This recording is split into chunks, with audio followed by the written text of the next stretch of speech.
Hello, welcome. We are live again here with Inside Timer.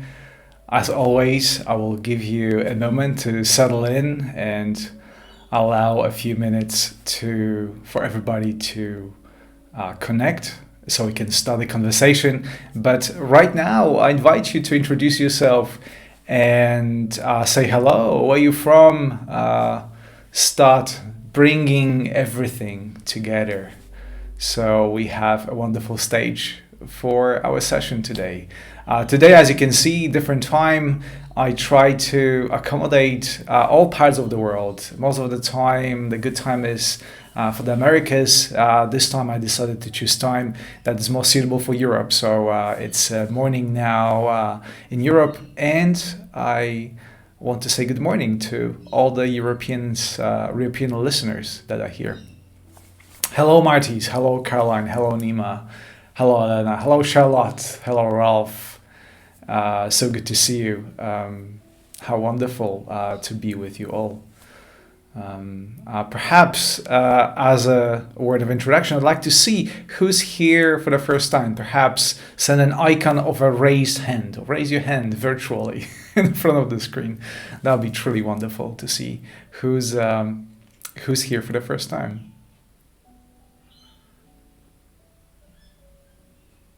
Tia here from South Australia. It's so good to see you here. Lau from Yorkshire, England. Maya from France. Yes, wonderful. We have a sample of everyone from across the Europe. All my friends. Good to see you here. Hello, Alana. Alana here for first time.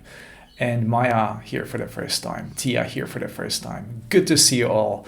Sarah, first time as well. I always extend a particularly warm welcome to those of you who are here for the first time because, this might be new.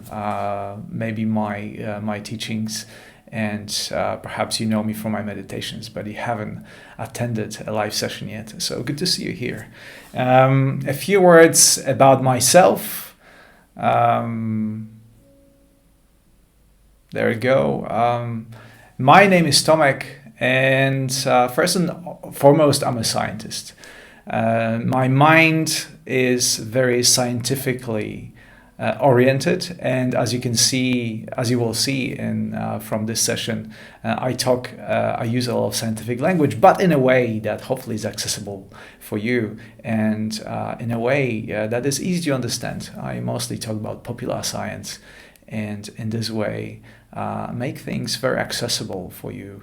As you can see on the screen, I try to facilitate shift in consciousness, and all sessions that I facilitate, all live sessions, are about that subtle shift in consciousness.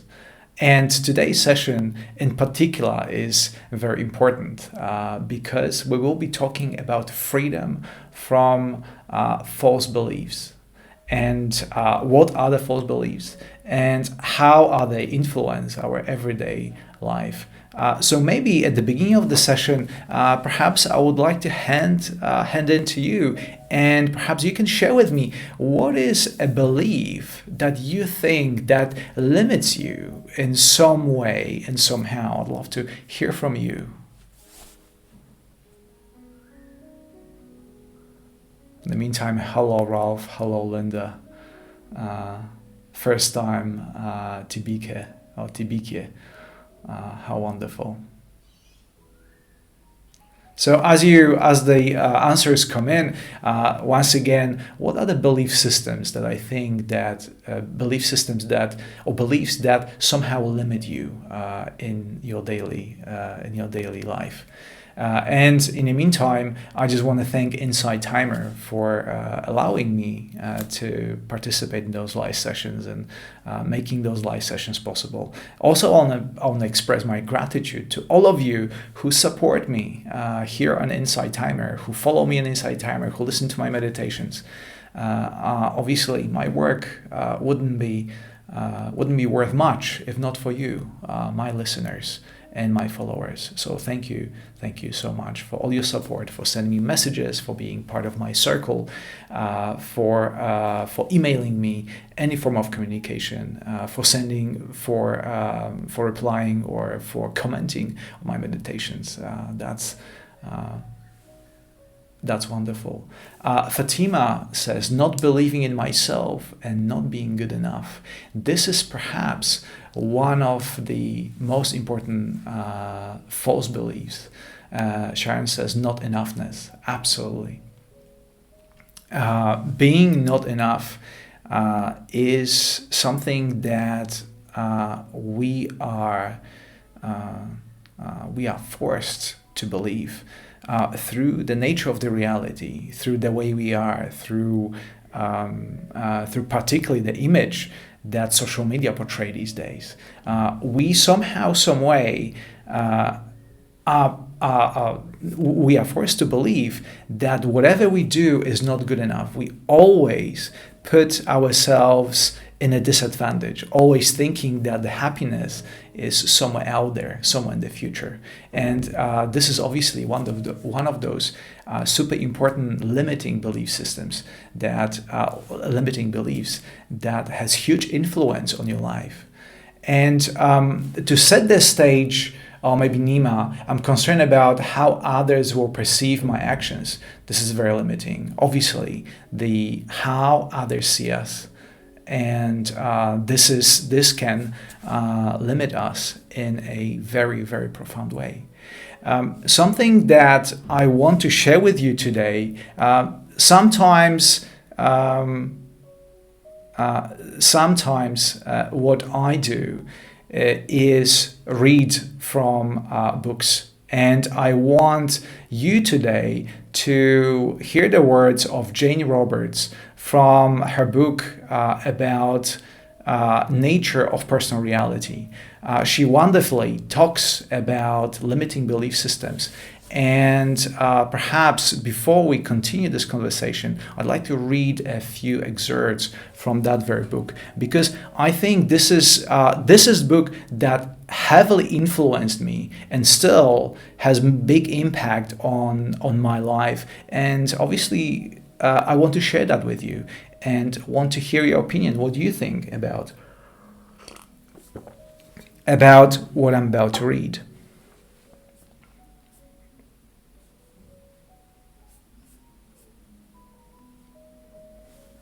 Okay. So the chapter is imagination and your beliefs, and it starts with a connection between brain and our beliefs. In physical life, your conscious mind is largely dependent upon the workings of your physical brain. You have a conscious mind, whether you are in the flesh or out of it, but when you are physically oriented, then it is connected to physical brain. The brain, to some extent, keeps the mind to a three-dimensional focus. It orients you towards the environment in which you must operate. And it is because of the mind's allegiance with the temporal brain that you perceive, for example, time as a series of moments. The brain channels the information that the mind receives to your physical structure so that your experience is physically sifted and automatically translated into terms that the organism can understand. Because of this, physically speaking, and the life as you think of it, the mind is to a large extent dependent upon the brain's growth and activity. There is some information necessary to physical survival that must be taught and handled down from parent to child. There are basic assumptions of general nature which you are born, but because of the specific conditions of the environment are so various, these must be implemented. So then Jane Roberts talks about how we are heavily influenced that beliefs through our parents. The beliefs that you receive, therefore, are your parents' conceptions of the nature of the reality. They are given to you through example, verbal communication, and constant telepathic reinforcement. You receive ideas about the world in general and your relationship to it. And from your parents, you're also given concepts of what you are. You pick up their ideas of your own reality. And I think this is something that is very important. That's end of quote. I think this is something that is very important to realize, that a lot of beliefs that we are currently holding are not our beliefs.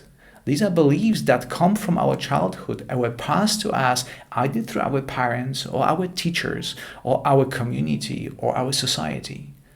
And it is very important to examine which of those beliefs are suitable for us in this time, in this very present moment. Because, as it turns out, so many of them are not suitable and they are no longer serving us.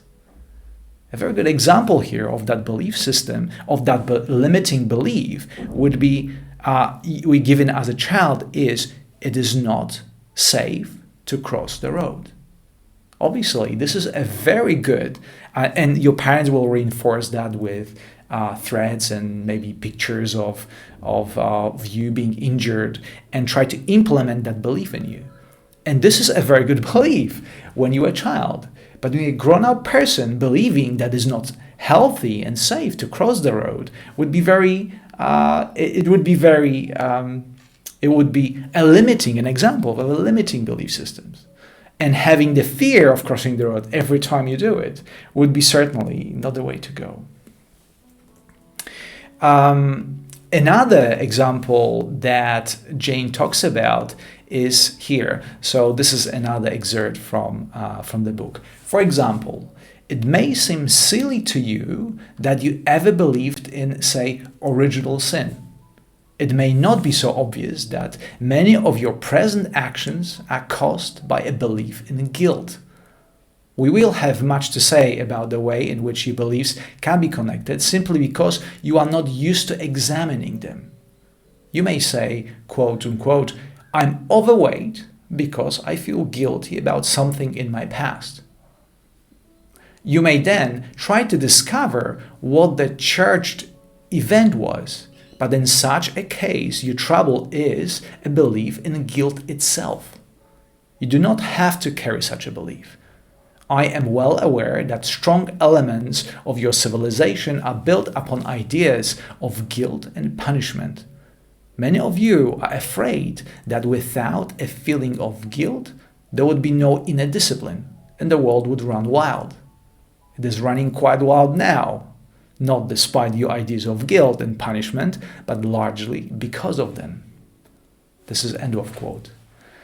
And this is something that is very important for us to understand, that most of the beliefs that what we call limiting beliefs, how we can recognize or separate a belief that is limiting as opposed to the belief that serves you well. And I think this concept is very important, the concept of guilt and punishment. As Jane Roberts points out, our society these days is built upon the idea of guilt and punishment. Our legal system is based upon it. Every time I drive my car, I'm very much afraid that I will not see maybe a speed limit. So I'm in constant fear of receiving a ticket, a punishment.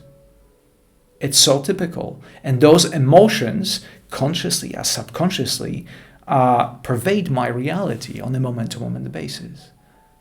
So when we examine during this session, and maybe after, when we examine our beliefs, this should be your guidance.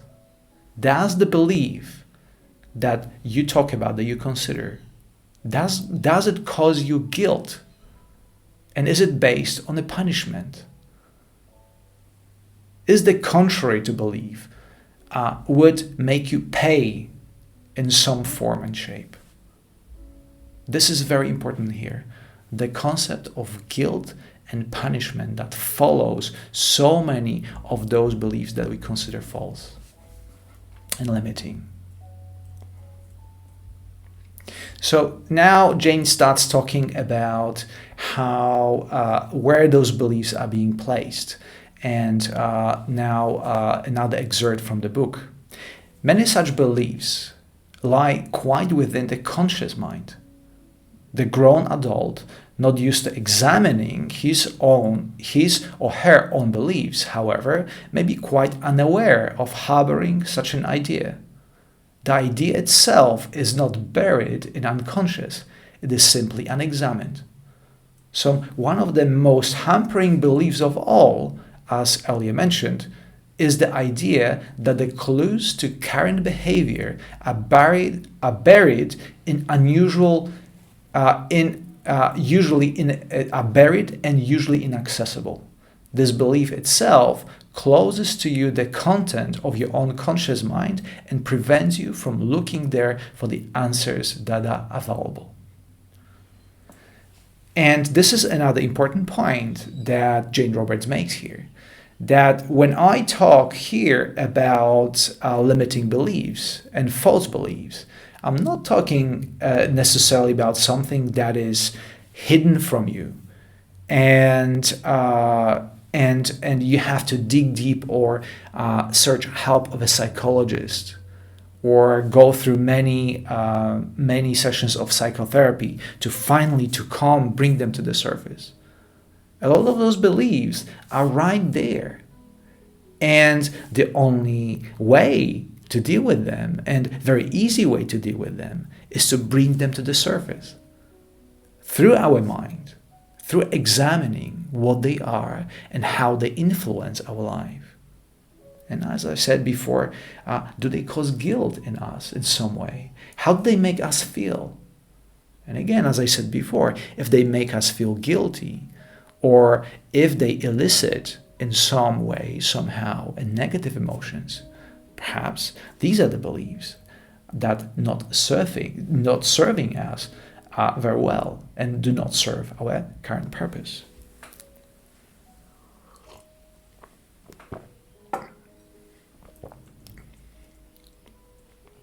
So another following that thread of that our beliefs, most of the limiting beliefs and any beliefs are at our disposal. They are in our conscious mind. And if we believe that we have to dig deep, that's simply another limiting belief systems that prevents us from examining the true nature of ourselves. So now another excerpt from the book. Few beliefs are intellectual alone. When you're examining the content of your conscious mind, you must learn or recognize the emotional and imaginative connotations that are connected with a given idea. There are various ways of altering the belief by substituting it opposite.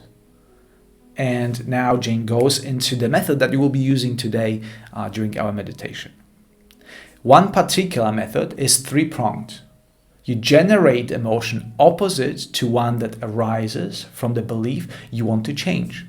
And you turn your imagination in the opposite direction from the one dictated by the belief. At the same time, you consciously assure yourself that unsatisfactory belief is an idea about reality and not an aspect of reality itself. You realize that ideas are not stationary. Emotions and imagination move them into one direction or the other, reinforce them or negate them.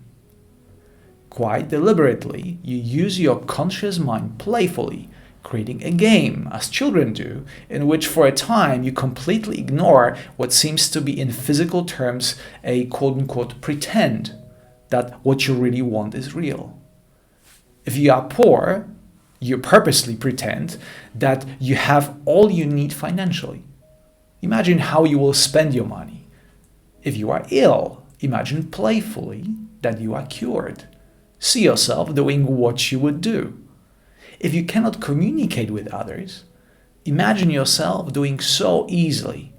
If you feel your days dark, if you feel your days dark and pointless, then imagine them filled and joyful. Now, this may sound impractical, yet in your daily life, you use your imagination and your emotions often at the service of far less worthy beliefs. And the results are quite clear. And let me add, unfortunately practical.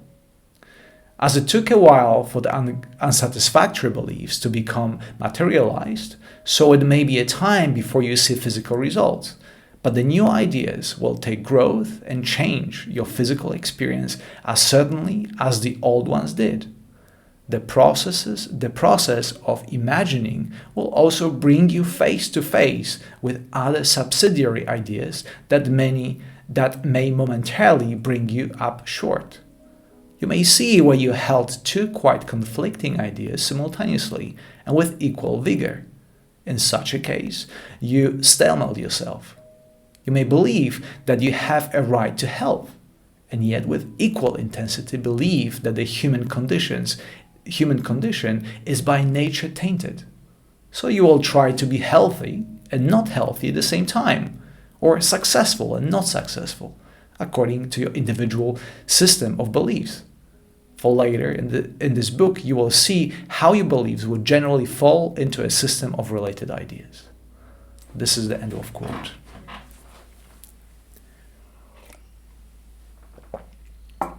Something that I absolutely love about this is a revolutionary idea that we can use our imagination to change our beliefs. And important, if you perhaps you have noticed how Jane uses word playfully as children. This is something that I always learn from children, how spontaneous and playful they are. And I think that's how we have to approach working with our beliefs, and particularly with false beliefs. We have indeed the power to change them. And a beginning of changing them is through imagining yourself, imagining how it feel to do the opposite to the current belief that you held in your mind. And again, we will use this method today in our meditation to deal and at least start dealing with some of the beliefs that you find for yourself limiting. This is something that maybe it's called, by some, it's called law of attraction. Some of them, they call it the law of causality. But everything starts in your mind. Your thoughts followed by emotions, and emotions are followed by actions. And it is in our power to actually decide, particularly through the process of imagining things, what emotions we can feel. We can elicit certain emotional states by imagining a situation. And those situations will become real as a consequence, as real as the emotions you will be experiencing in the very moment. So how does it sound? Shall we try to do some imagining and changing some of the beliefs? And again, as a couple of you mentioned, not enoughness is a wonderful belief or false belief that you can deal in through this process. If at some point you find yourself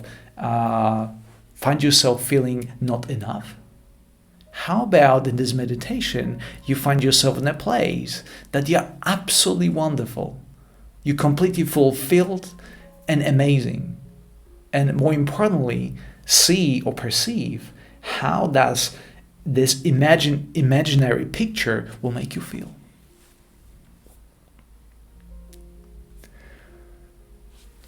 Okay, now I'm coming back to comments. So before we begin, perhaps you have questions, or you have any questions or comments to what I just said.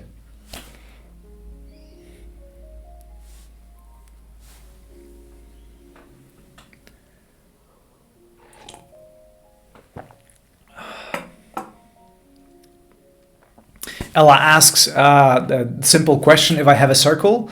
Absolutely. I do have a circle.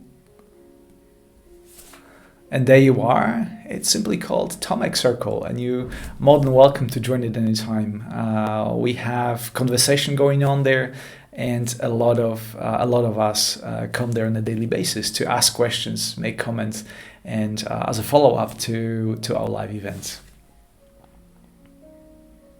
I will put that name of that circle at the end of the at the end of the session. But perhaps for now, do you have any questions?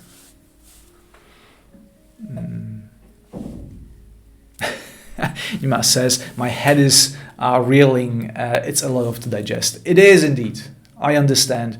And a lot of those sessions that we do, they are not easy to digest because they deal with the nature of the personal reality. And dealing with ourselves is arguably the most difficult things we ever going to do. It certainly is for me.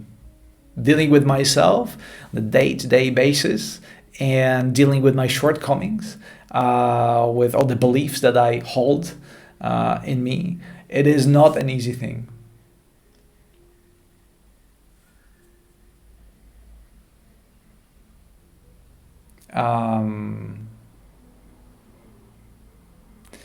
Is it a playful way to make new neural pathways? Certainly yes. So imagination is one of the best ways of creating new neural pathways. So from the scientific point of view, when you start imagining things, and things that at first appear to be not real, you start process of creating new neural pathways that your brain will recognize in a real situation later on. And you will already implement or plant a seed of that event or the new belief that you try to reinforce in the future. So imagination is not just a childish play. It may be done in a childish, playful way, but it has very tangible results. And if I put you through this meditation, the beginning and the end of this meditation, through an imaging device or functional MRI, which detects changes in your brain, you would see that actually over a short period of time, parts of your brain would light up, indicating that something is happening there and new neural connections are being formed. A process called neurogenesis, or creation of neural connections. Catherine says, but then we get back to reality. You're absolutely right, Catherine. You go back to the reality, but then nothing stops you in the quote-unquote reality to reinforce what you start learning in the process of visualization. Again, visualization is another, maybe more fancy word for imagining things. We know for a fact from the scientific research that visualization, it's a very, very powerful process of changing our brain and exercising so-called neuroplasticity of our brain.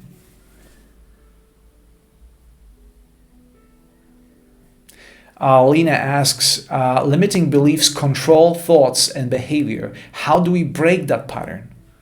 That's a very good question. And that's very much the same, very much the purpose of this session. You will imagine, first of all, you bring to conscious mind, consciously bring the belief that you find limiting for yourself, a belief that is no longer serving your purpose. And then you will imagine a situation that is opposite, completely opposite to the belief that is in your mind. An imagined situation. So, for example, as we already said, if you find yourself not enough, then you imagine a situation that you're amongst people and you are absolutely fulfilled, happy, and you are centered. And you are glowing, and you are absolutely feel wonderful, and you feel included, you feel enough, and you feel loved, and you feel accepted, and see how it feels in your mind. And that's the beginning of the process of changing that belief. Maya asks about the title of Jane Roberts' book. That's The Nature of Personal Beliefs. I think there are 2 parts to this book. Sharon says, Wayne Dyer says, when you believe it, you will see it. That's very much true. If you read the introduction to this session, you will see that the quote that I use states, what you can or what you can't, it is right. So regardless of what is your belief, or again, whatever it is your belief, if you can do something or can't do something, you're absolutely right. So it's a better tactic to actually imagine that you can rather than you can't, because that will support your purpose in a much better way. Okay, so how about we get started? And again, if you have more questions, I'll be happy to answer them at the end of the session. Or if I won't answer them here, feel free to go to my circle and ask it there. And as always, I have more time to answer it there.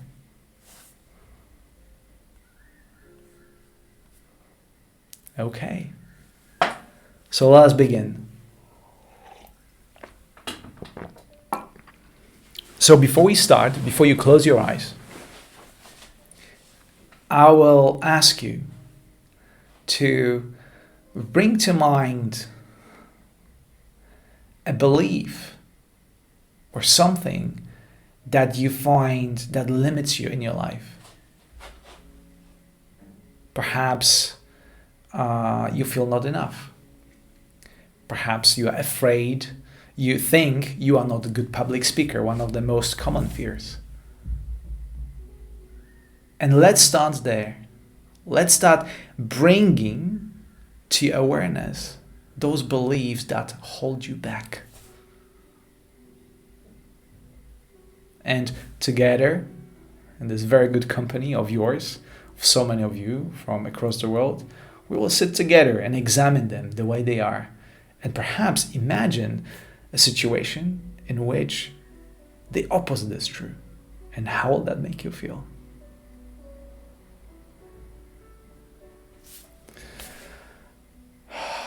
Okay. So as you gather your thoughts and settle down,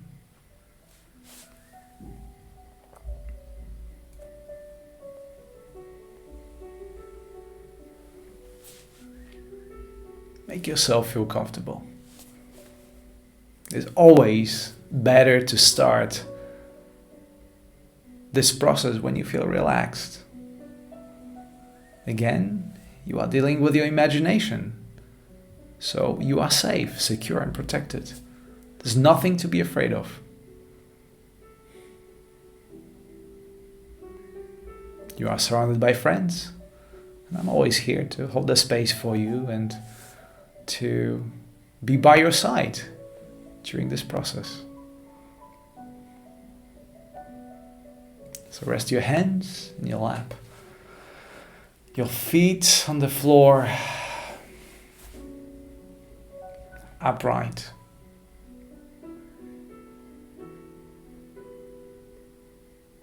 Allow your eyes to close.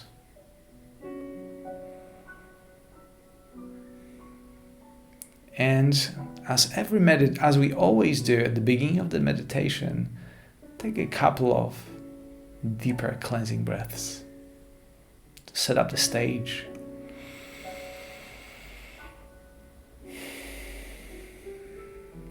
To release any tension.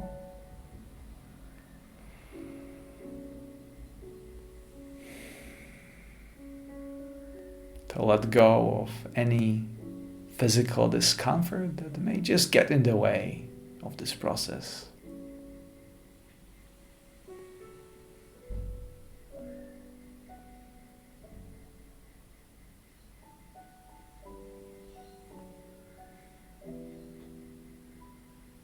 And set the intention for this practice to start the process of removing any obstacle, any belief that somehow, some way holds you back.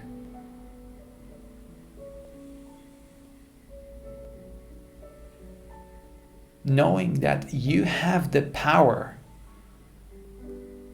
to change the reality in front of you.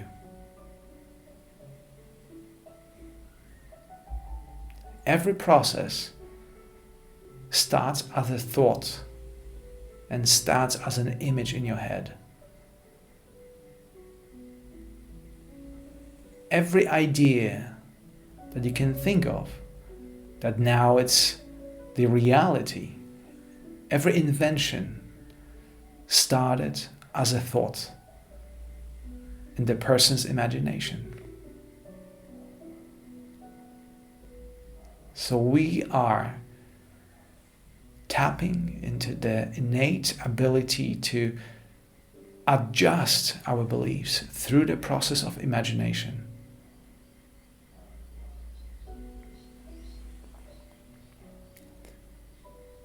So right now, I'll ask you to bring to your mind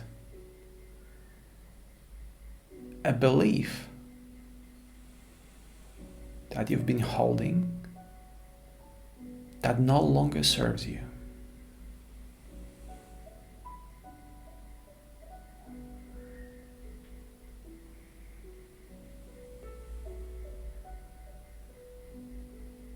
And perhaps by bringing that belief in your mind, you may experience a shadow of the emotion that reinforces that belief.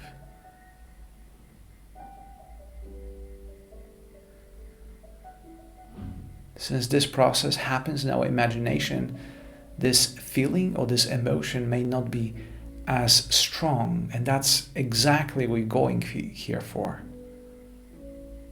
Simply dealing with the shadow of the emotion that stands behind this limiting belief.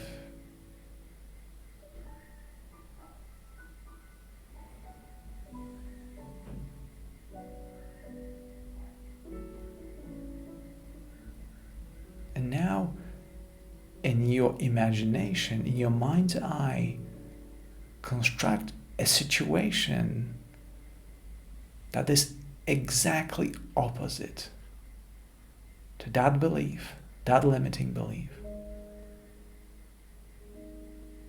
And put you in the light that is contrary to that belief. Use your imagination. As Jane Roberts suggests, use it in a playful way, as children do. Do not be afraid. It's just an exercise. Give it a shot.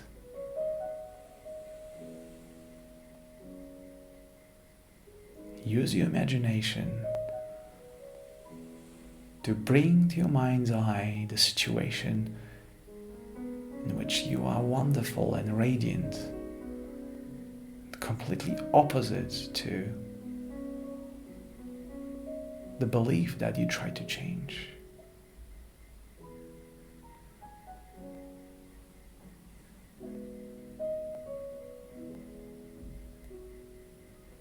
And try to feel how that situation in your mind's eye, what is the emotional response? Try to create an image that is as vivid as possible.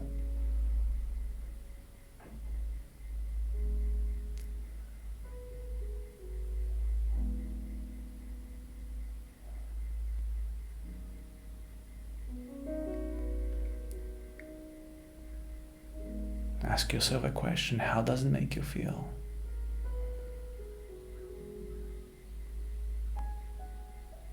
It may happen, it is not easy to do it.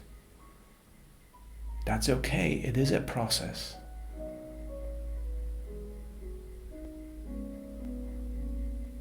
And we simply trying our best here. Together, supported by a community of wonderful people, all trying our best.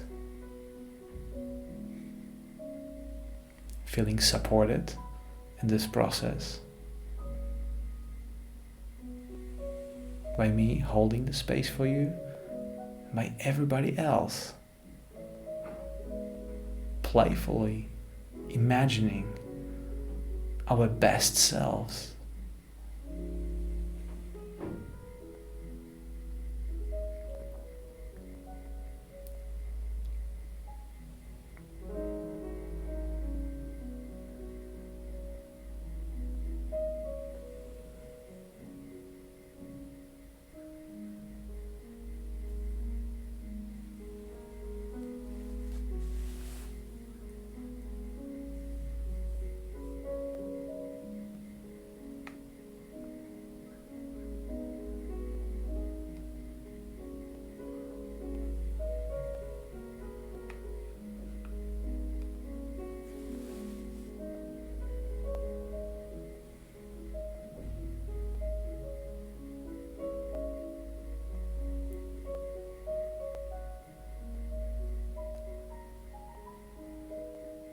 And now conclude this scenario in your mind.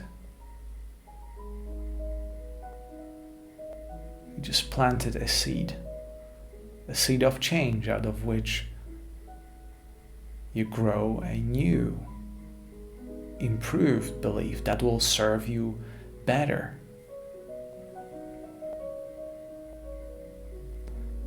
And now that you have a bit of experience in how this process works,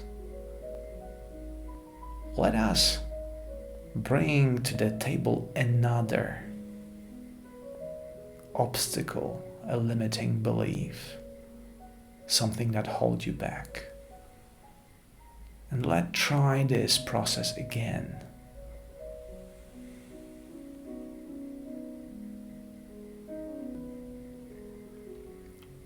Understand that whatever that is, whatever belief it is only you bringing it to your imagination. However it make you feel guilty, ashamed, this is part of the collective consciousness. We all have been there. We are all dealing in our own way with those beliefs. So do not be afraid. Simply bring it to the table. Whatever it is, we can handle it together.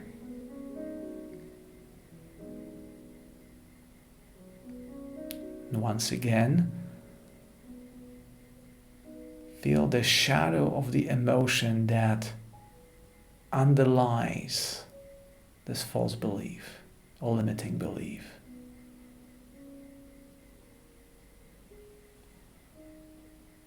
Perhaps you can feel it in your body as a sensation.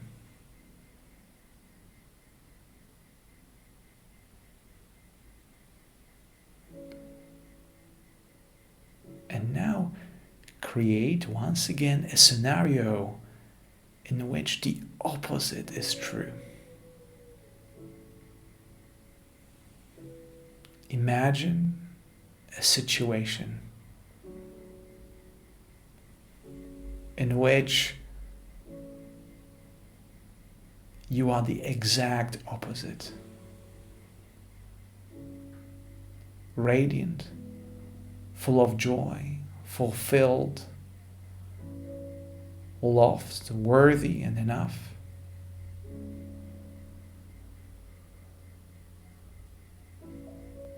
as vividly as possible, bring the situation to your mind's eye. Playfully, joyfully, knowing that you cannot be hurt. Working with your imagination, creating new neural pathways, rewiring your brain, exercising the plasticity of your brain, the power of imagination.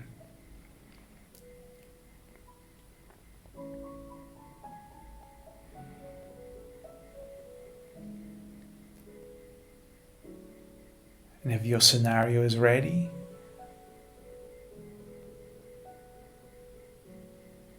notice, how does it make you feel?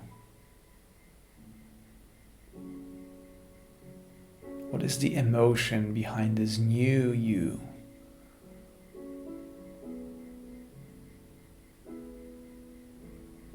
Can you feel an expansion?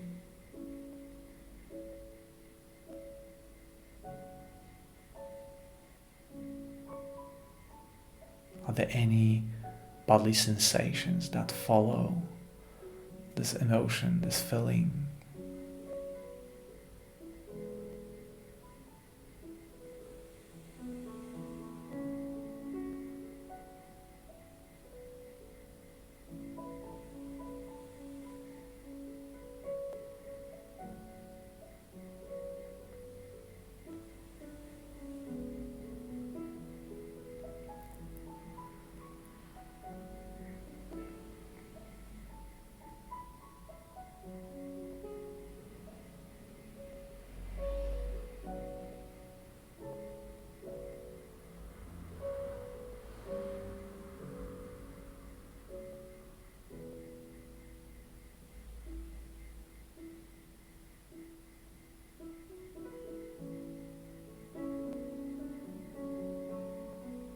Wonderful.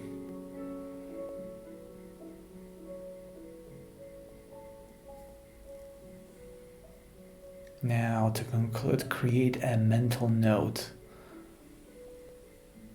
of how this imaginary situation make you feel. Hold on to this feeling as an indication what is possible.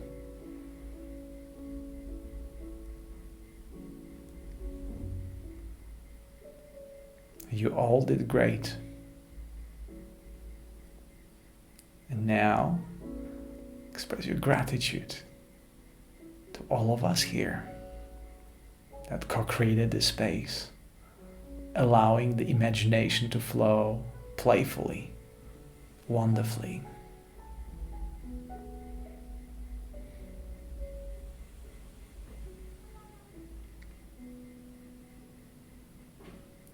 Put your right hand on your heart and give your gentle bow, giving yourself thanks.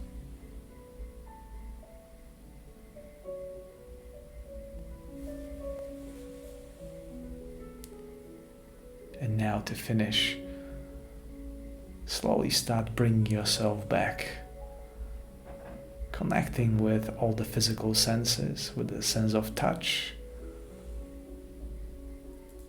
with the sounds, the sound of my voice, the sound of music, and the other external sounds.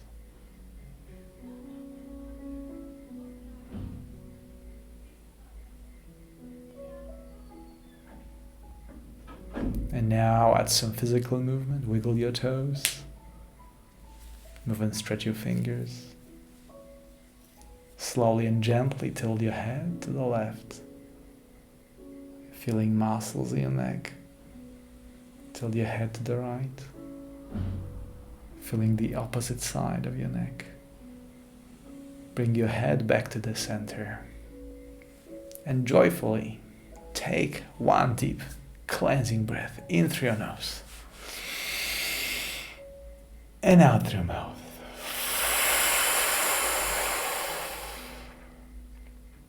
And when you're ready, Open your eyes and welcome back.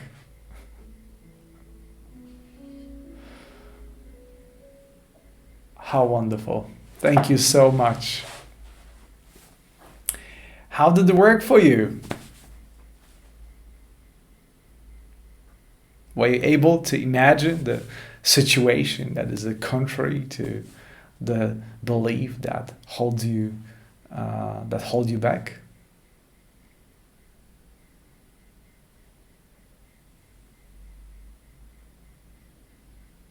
Hosanna asks, how do you control our emotions? You just experience. Imagination is a wonderful way of not controlling your emotions, but eliciting emotions that you desire. Create in your mind's eye a situation that brings whatever emotions you desire to experience, and be there. It's like creating a dream in you, and again, planting a seed, a very tangible seed. Seed in that situation may be only imagination, but the neural pathway that you created in your mind, in your brain, is very real. Think about that. Sian says, I have new possibilities. That's wonderful. That's the nature of this visualization and the purpose of this meditation. To slowly build. It's the beginning of a process. I cannot promise you that only through doing a 15-minute guided visualization your life will be changed. But imagining if you think of doing it every day for a week, and how much stronger that neural pathway reinforcing new belief in your brain, how much stronger would it get?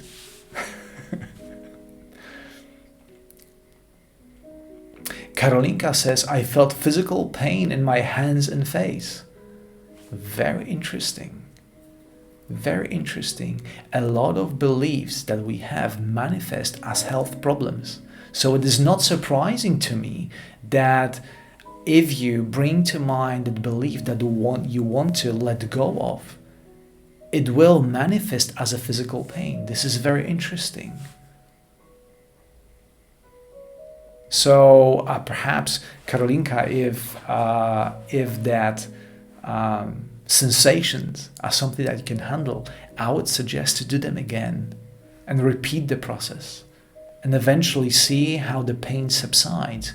And this is a wonderful way of facilitating healing in your body. So this is actually a very good point, because a lot of belief systems are related to our health problems.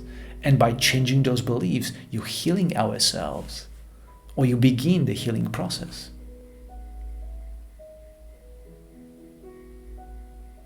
Marty says, my heart is racing and imaginary scenarios were difficult to imagine. I felt sad but need to practice this, again using the same seed.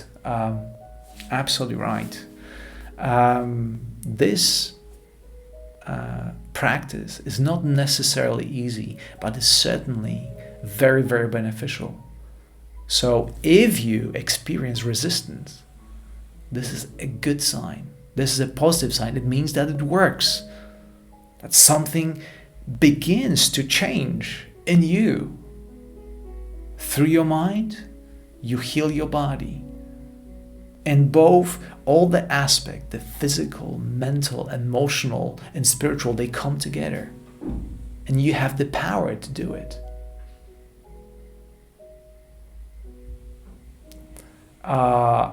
Kotaxo, I'm sorry if I mispronounce your name, says that was really lovely, and I had such a peace. That's wonderful.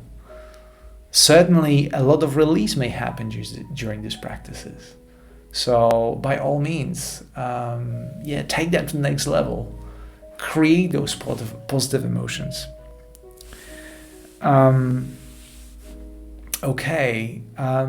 So thank you so much for practicing this visualization with me. It was really joyful, really wonderful.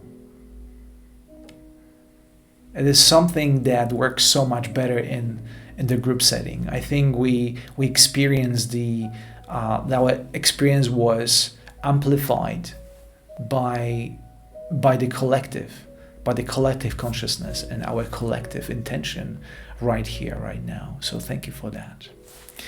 And for those of you who wish to continue our conversation, please come to the circle, as you can see on the screen, Tomek's Circle. Just type it in your Insight Timer app. Come, say hello, share your experiences, ask questions, make comments. There are almost 300 of us. The group is 300 strong. And thank you all for participating there. All of you who write and who ask questions, who comment. It is a wonderful community there. I'm very proud of all of you. If you wish to support me, the easiest way of doing that is to shouting me a coffee through pressing the donate button. I always jokingly say, because I'm a big coffee lover, what if we could have, you could shout me a coffee if you found something beneficial during those practices. That's the easiest way to do it. Another way, send me a message, write a comment, send me an email. I always appreciate them. That means that whatever I say, whatever I teach works, which is kind of the purpose here. We connect here to learn together, to grow together, to evolve together. For those of you who wish to receive notifications about future events, that's the way. Go to my profile on Insight Timer, click the follow, and then click the bell that indicates notifications. So you'll be notified next time when we have live event or when I publish guided meditation. If you missed part of this meditation or you wish to go through this process again in your own time, I will publish this on my YouTube channel, Tomek Guided Meditations. You can follow me there and rewatch these sessions again in a couple of hours or in your convenient time. That'd be wonderful. Last but not least, thanks to Insight Timer, I'm able to connect with you in one-on-one session. These sessions are designed for all of you who choose to go a bit deeper, whether it's the process of meditation or personal development or something that you struggle with and you wish to throw it on me so we can work together and deal with your challenges, face the challenges together and see where it's going to lead us. You can do it now through clicking that button and booking a session with me. Thank you so much. Always a joy to be here and to interact with you. Hopefully, sometime in the future, we'll be able to have a two-way conversation, not seeing only your comments, but maybe your faces, or maybe hearing your voice. Who knows? Sky's the limit, and the technology expands so quickly. But right now, I want to thank you so much for all your thank you, Sharon. Thank you, Mertiz. Thank you, Patricia, for all your kind donations. I really appreciate them. But first of all, and most importantly, I want to thank you for your presence and for you being here and going with me through this process, which was absolutely wonderful. Thank you, Mbiko. Thank you, Carlene. That's so generous of you. For now, I wish you a fabulous day or beautiful evening, wherever you are. And I very much look forward to seeing you and connecting with you during next live session or during one of my meditations. Have a beautiful day. Until next time.